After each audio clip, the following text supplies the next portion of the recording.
Hello everyone. Let's proceed on to the part 2 of the chapter Citizenship of NCERT Political Theory. And before proceeding on to it, let's look at the summary of what we learned yesterday. So, citizenship is the membership of a political organization, and the membership here that is being talked about is membership to a political state or even a national government. And this authorization,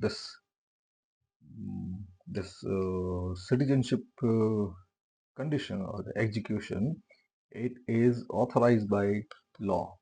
So citizenship is a membership of people uh, towards a common law. And since law is not a living body and law does not have such appendages on its own, so law has authorized a state on a national or political government that caters to all the uh, criteria or the incentives that are fixed by enrolling to a membership. And having said that, if you enroll for any membership, there are benefits and there are such caveats, or you can say there are duties as well. So, in short, there are positives and negatives both. So, even in this political membership or citizenship, there are some benefits, such as if you enroll as a citizen in a country, you will be given rights. The state will look after your needs. The state will work for your benefit. Third thing is you will have some privileges over those who are not the member of such country. So you have certain privileges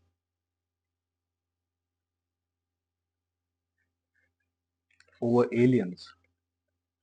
So aliens versus citizens. The citizens get the benefits.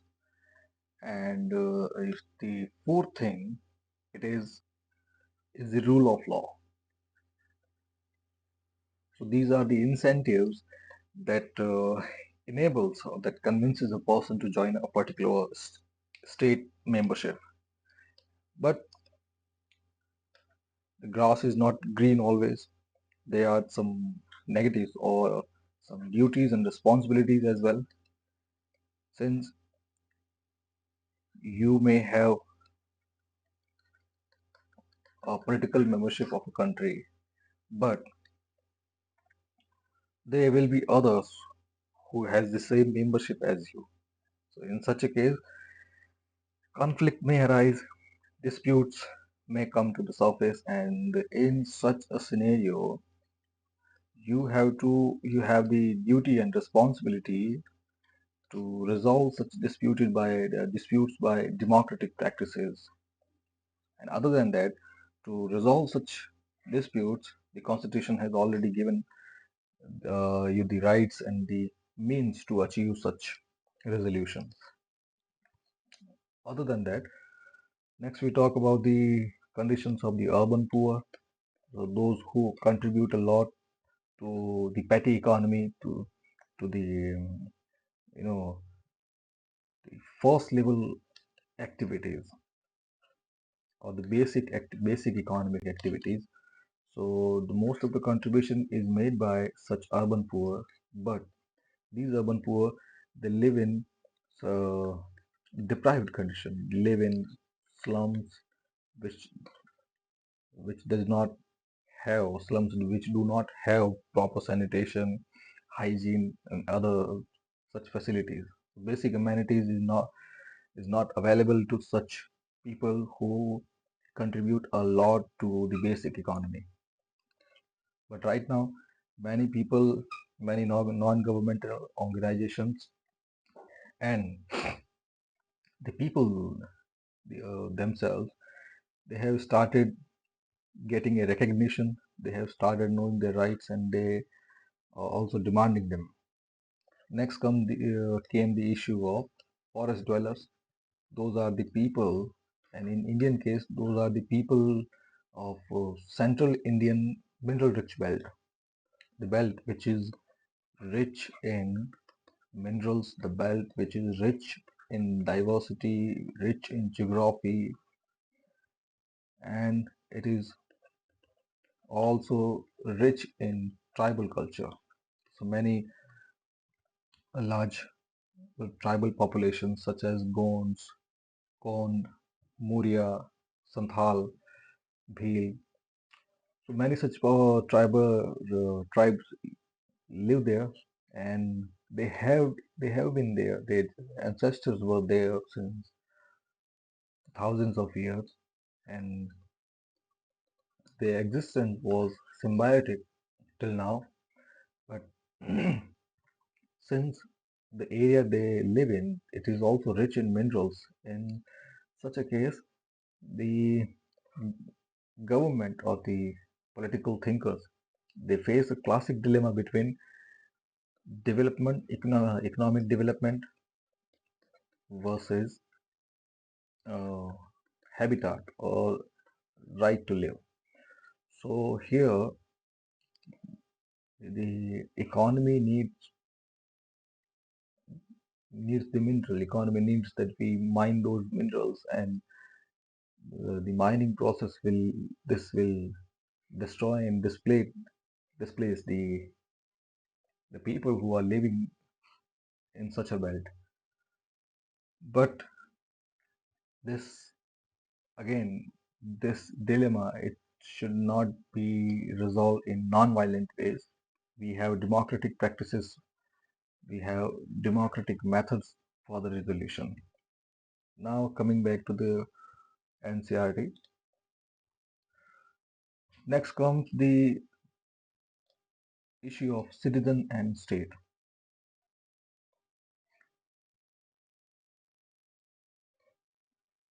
So the concept of nation state evolved in the modern period. Yes, because before the modern period, before the industrial revolution, uh, many of the most of the world, it was living in a dark phase of empires and feudal lords and vassals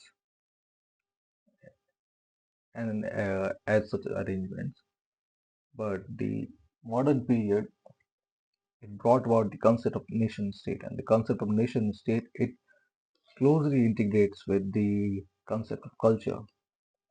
So if in a population there are many sections of people and all of them have different cultures, and culture itself is a product of geography. So if a country is geographically rich, if geographically diverse, it is bound to have different culture, a diversity of culture. And if you take the case of India, it has a diversity of geography and culture both. So the concept of nation state, it is that the people of a particular geography, they are diverse, but still they have, by any means, they have come together and they are living a identity, single political identity.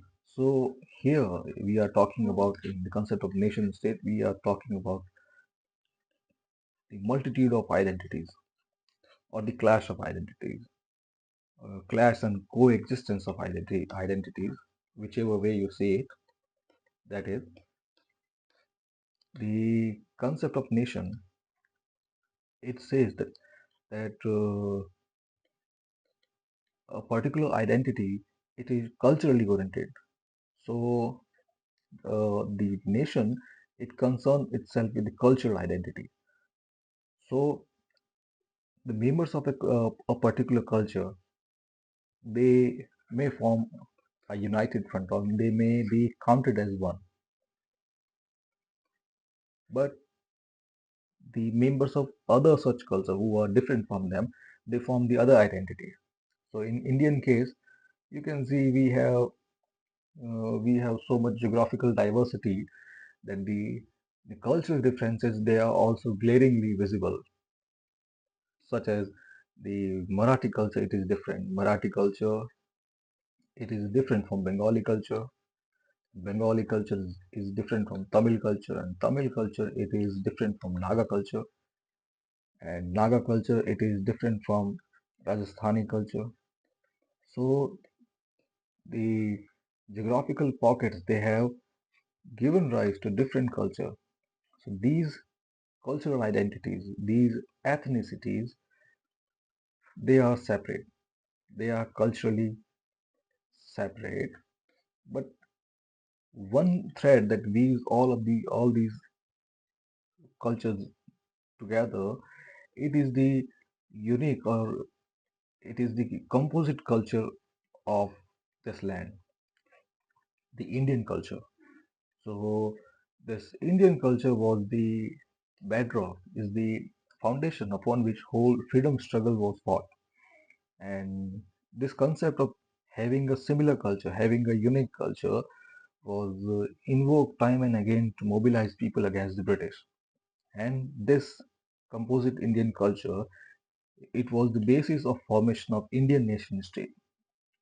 But overall, the concept of nation, it concerns with ethnicities or cultures, and so we have uh, uh, thousands of culture, thousands of hundreds of cultural identities.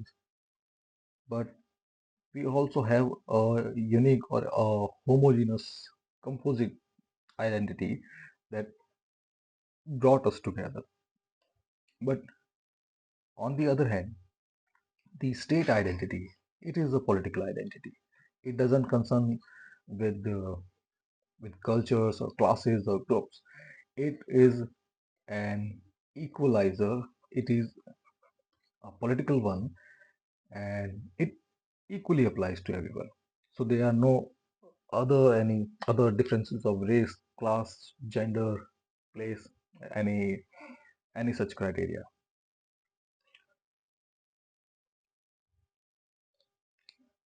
Now, the the same assertion of nation state or same assertion of rights and having a composite culture was made by revolutionary in France. So, and France is also the place where it was the first when the concept of liberty, equality, and fraternity these were invoked. So, the French Revolution it can be called the modern mother of modern revolutions, because not only these concepts but the concepts of sovereignty, the democratic rights of people, or how to fight against discrimination, how to fight against wrongdoing. So all these basic ideas they were fueled by the French Revolution. And yes, nation state claim that their boundaries define not just a territory but a unique culture and shared history. So the concept of nation state it integrates uh, both the clashing identities. At one hand, there is political identity. At the other hand, the cultural identities. So the concept of nation state it integrates both of them, and by which it means that in this particular territory, in this particular geography, they are not just political people but also cultural people that are coexisting together. And such identities that are mostly product of freedom struggles that are expressed by symbols like flag, national anthem, national language, and many such ceremonies. Most modern states include people of different religion, language, cultures, yes, but the national identity of a democratic state it is supposed to provide with political identity that is equal, that is unique and shared by all the members. Yes, and such identities are defined in a way that it is as inclusive as possible, or in a way that it is not divisive, such as in a religiously diverse country, the the particular country that is being talked about, it will not will not be divisive in its approach. It will not uh, identify itself with or concern itself with any particular religion. In such a case, if it does, the other religions or the other fragments, they are likely to secede from it. Such as in Indian case, if we know we have a lot many religions, many sections, many other cultures living here. But if the Indian state it identify itself with any particular religion or section or identity, in that case, those do not uh, who do not go easy with the said identity, they are bound to protest against it. And this protest, this dispute, this may take an ugly turn. So the line here, it means the democratic state, which themselves are a product of equalizing proportions and the debate and negotiations. So they do not pursue such divisive policies.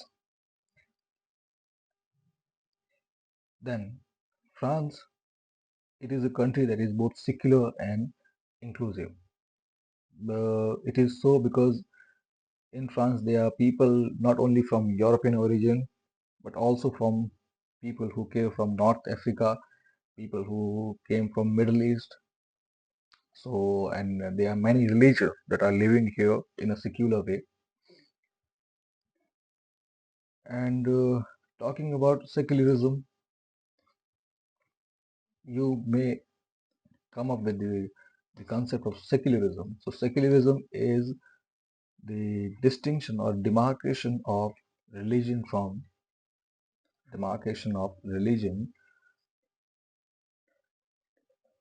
politics,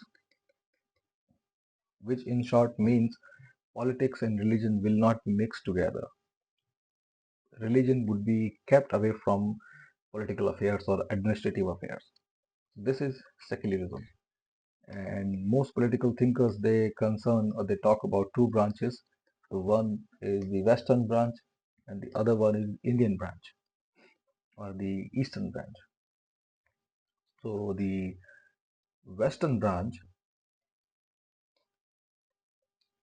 it says that religion and politics both are separate affairs and a boundary, a partition has been placed between both of them so that one does not concern itself or one does not interfere in the affairs of others.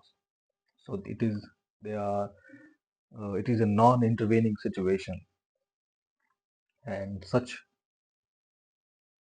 mode of secularism it is being practiced in Western democracies such as France, Germany, US, Europe.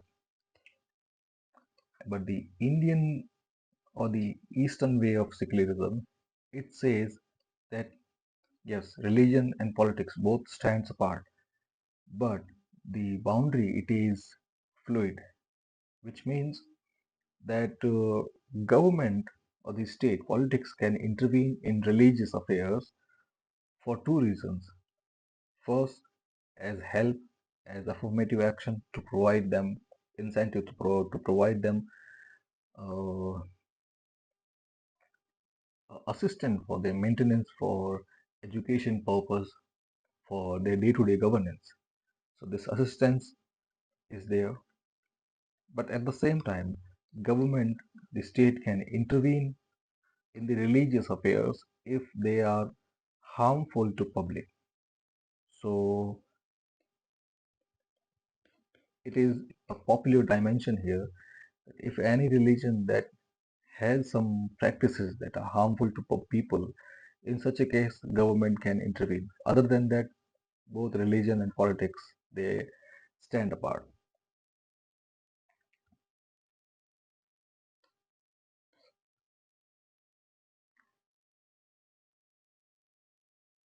Yes. Next, that culture and language important feature of national identity.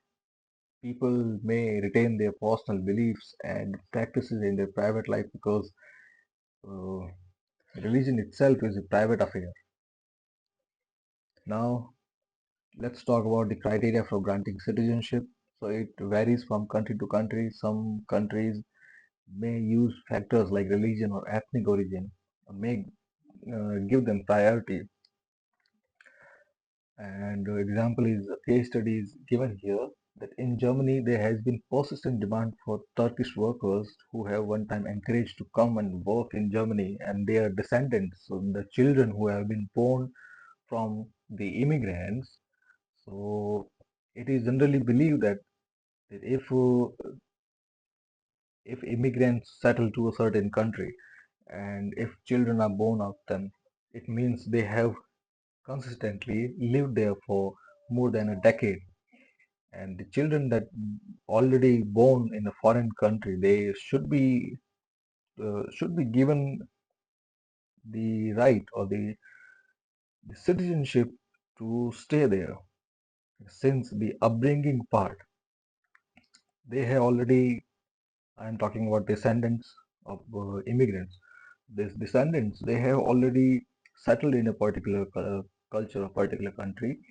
They are growing up there. Their language, their the development, the initial development, they are both supported by the local geography. So in such a case, those descendants that are born and brought up in such a country should automatically be granted citizenship. And this this matter is still being debated. But yes, this should not be a restrictive case. It is because the descendants, they have nowhere to go.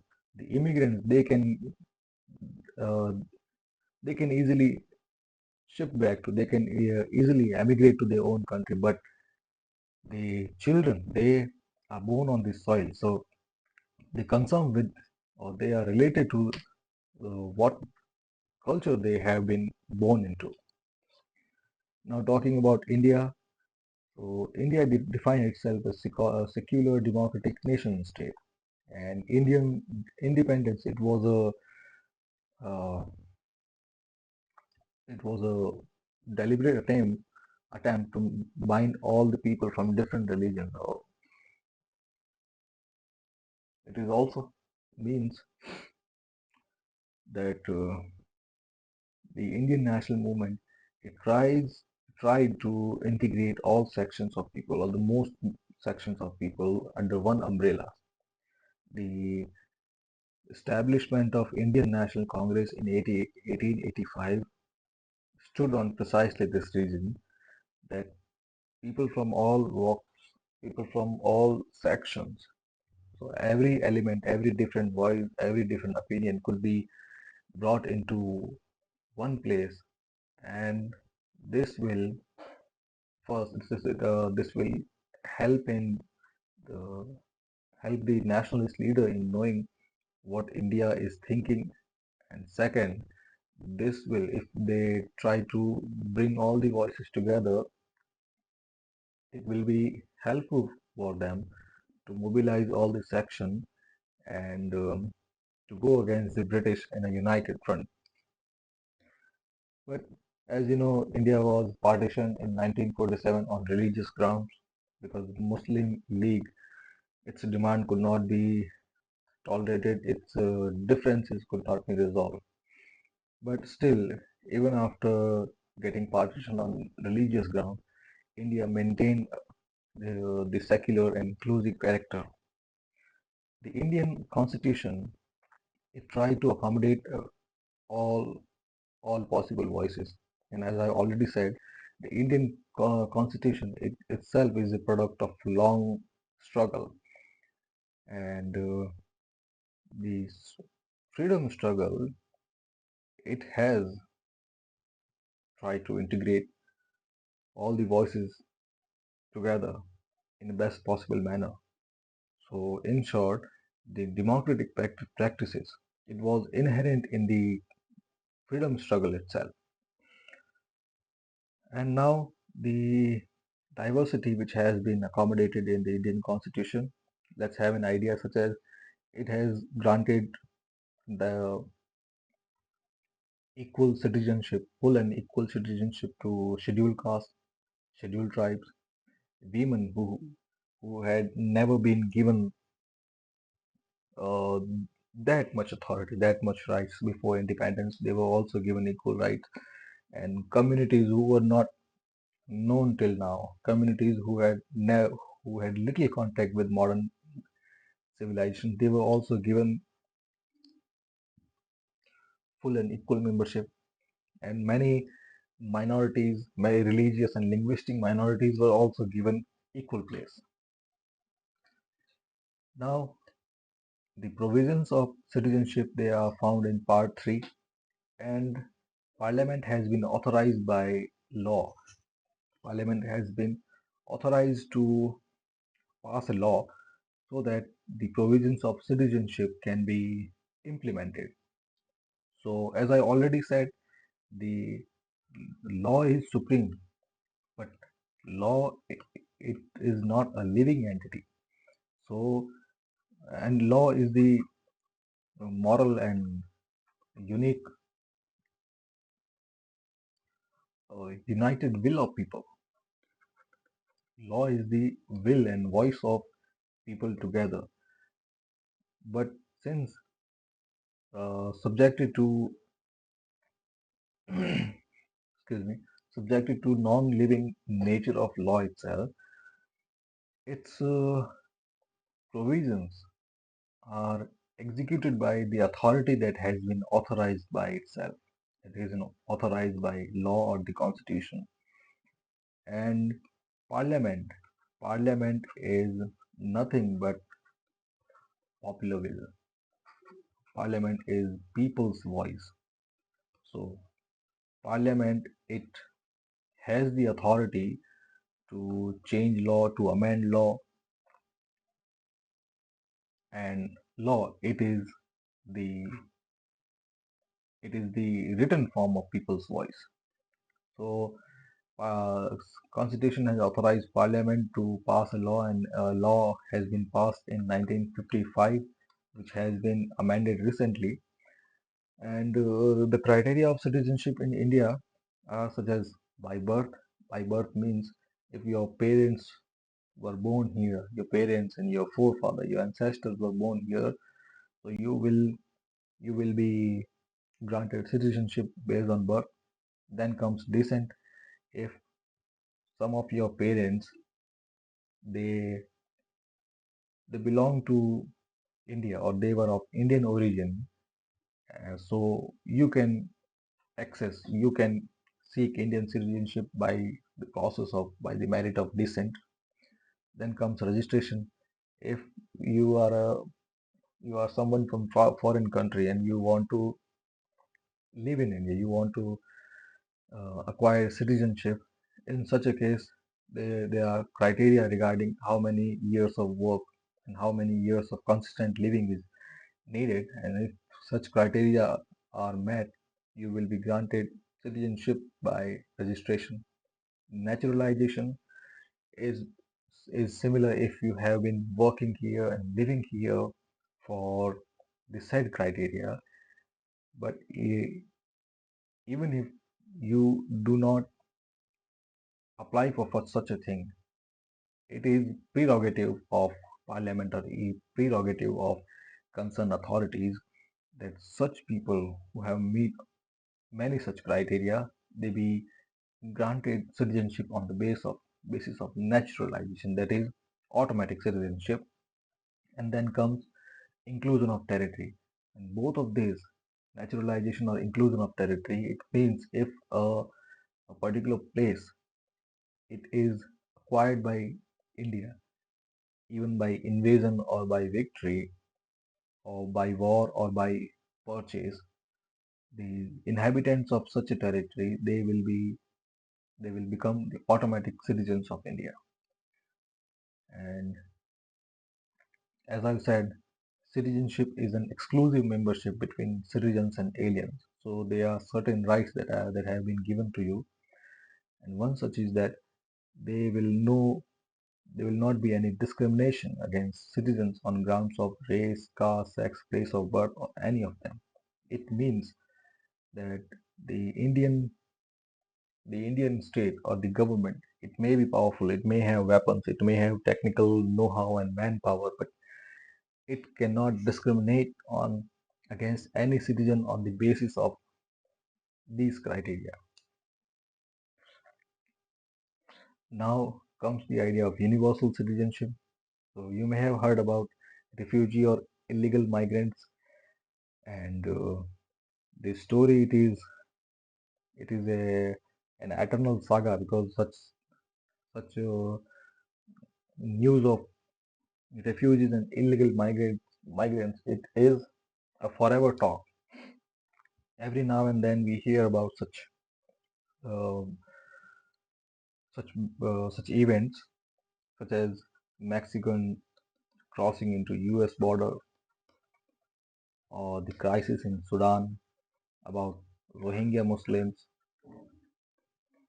about the Palestinians. So the this crisis, this refugee or illegal migrant crisis, it is a continuing one. We often assume that a full membership of state should be available to those who ordinarily live and work in a country and those who apply for citizenship. Yes, but even if many want to think about, or many want to entertain the idea that a universal and inclusive citizenship could be given to everyone, everyone has their own fixed criteria.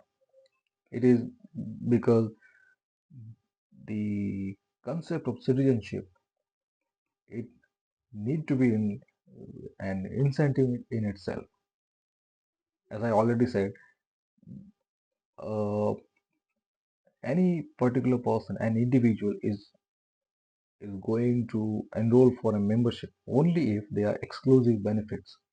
If a person who take efforts, who make pains to join an organization, but the benefits are equally shared between those who are members and those who are not.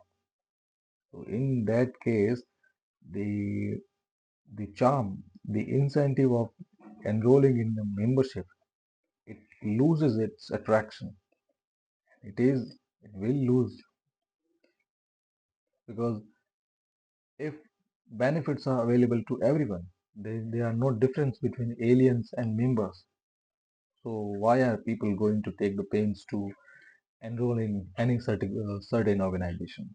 So criteria of granting citizenship, they are there everywhere, and the diversity and such a thing, it is also there. And other than that, the the resources of a country, of a particular state, they are also under stretch.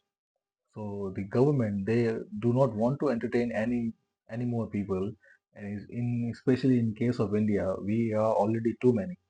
So if we entertain this idea of allowing immigrants into our country or allowing universal citizenship, so we we can understand this thing that in that scenario, all the basic resources, they will be facing the heat. Yes, now if no state is willing to accept such refugees, they cannot return home. They become stateless people and they are forced to live in camps as illegal migrants. And the situation is so dire that United Nations has appointed a High Commissioner for Refugees to settle such issues. And we we have a neighbor who is already reeling under such crisis, such as the example I'm talking about is Myanmar, in which the majority Buddhists, the Tatmadaw army, that is religiously Buddhist, religiously different from the the Rohingya Muslims, and the crisis there. the dispute there, it has led to the expulsion and the displacement of those Muslims. And these Rohingya Muslims have now become stateless people and seeking refuge all over the world. Yes. Now, decision regarding how many people can be absorbed, it poses a difficult question because it is a humanitarian crisis and it may set off many political problems. Yes, many countries have a policy of accepting those fleeing from persecution or war, but no country can accept unmanageable number of people, and even if they could, they will expose themselves to security risk. And now India has also uh, provided refuge to persecuted people, uh, to Dalai Lama and his followers in 1958, to many, to millions of Bangladeshis during the Bangladeshi Liberation War, and but still many of people are remain as stateless people for generation and living in makeshift camps. Now the problems of stateless people is an important one confronting the world today. Borders of the world are still redefined by war and political disputes, and the people caught up in such disputes, consequences may be severe, such as the border dispute that is going on between Palestine and Israel.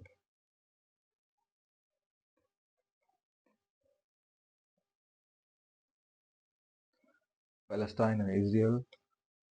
The other one is the issue of Azad Kashmir.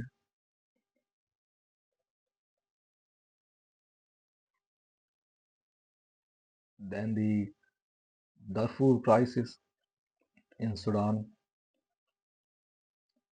Then the issue of Armenia and Azerbaijan.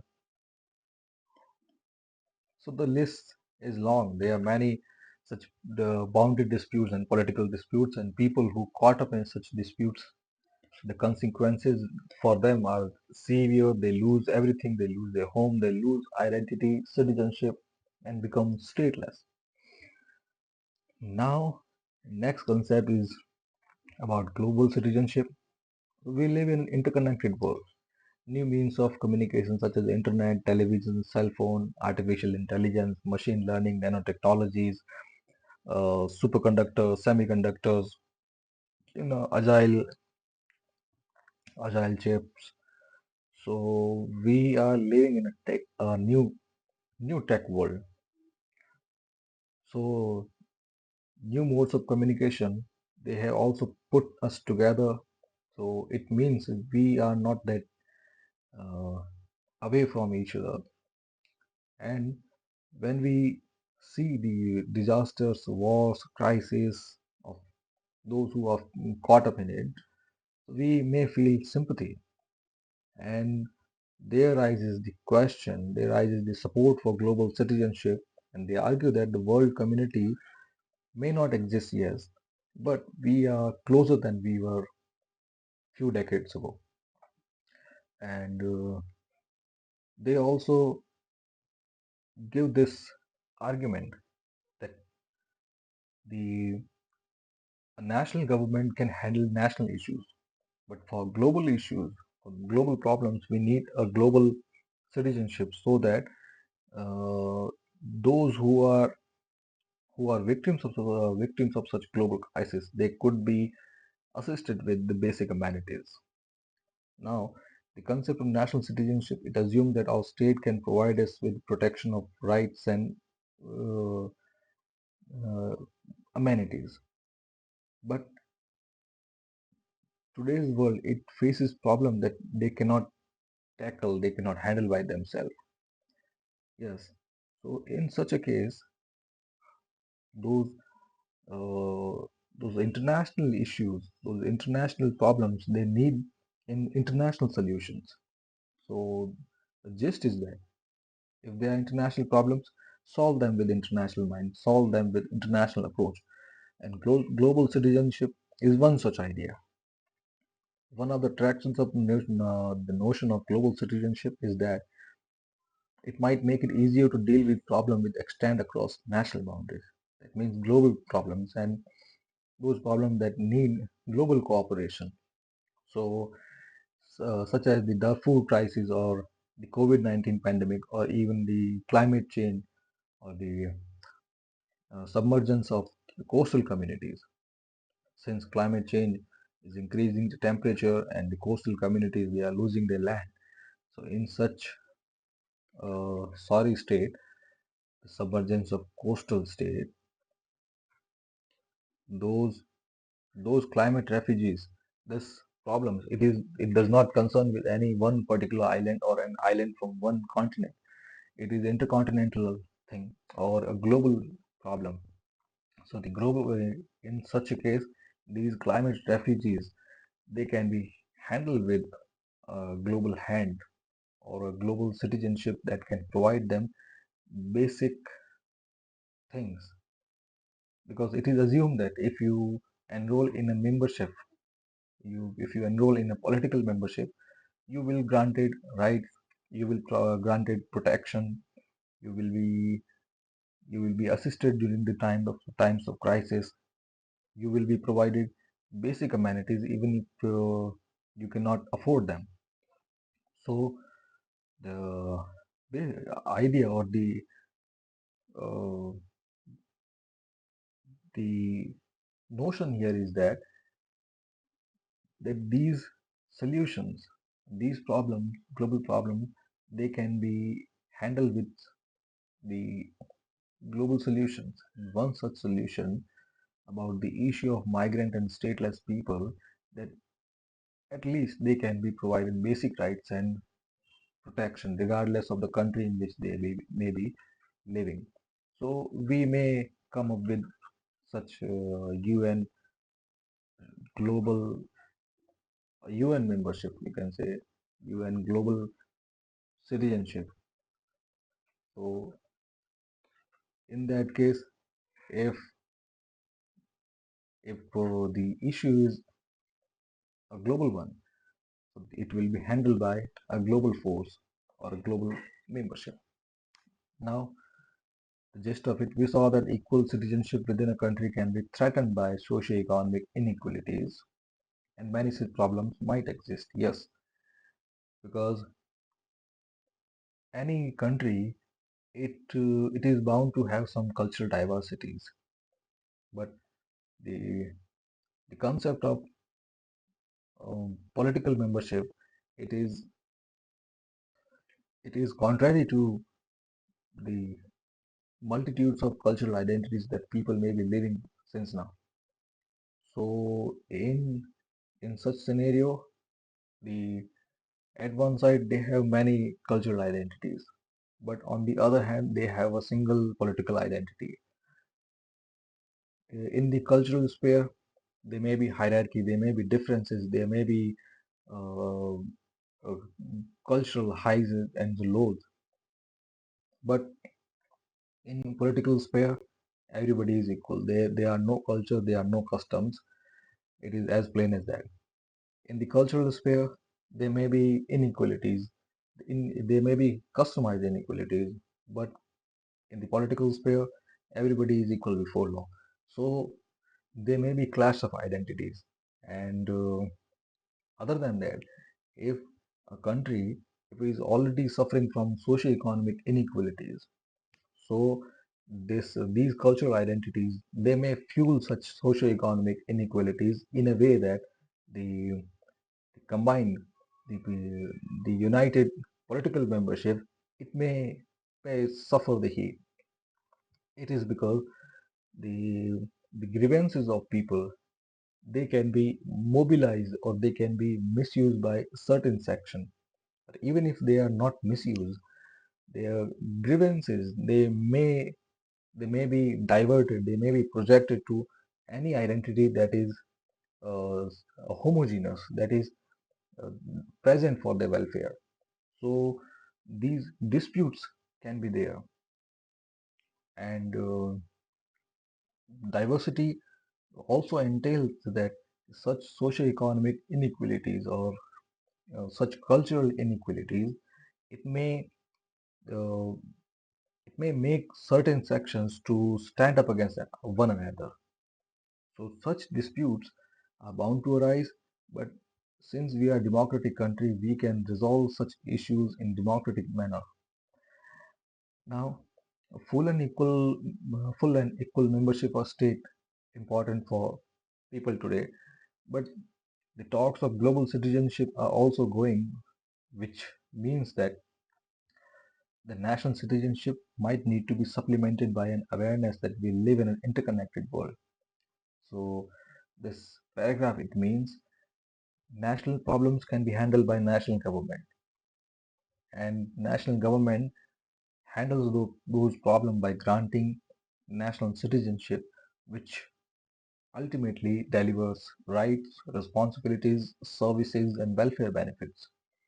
And this membership it is exclusive, so it alienates, it separates the aliens from the citizens.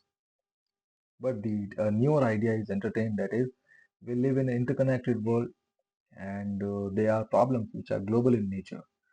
So such problem that such as the problem of illegal migrants, of refugees, of climate refugees, of those who are persecuted, those caught up in the war.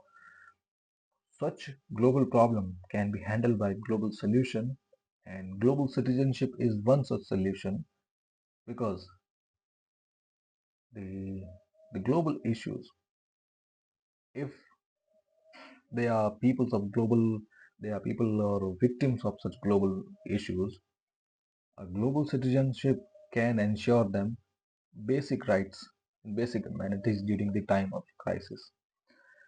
That's the end of it. Thank you very much.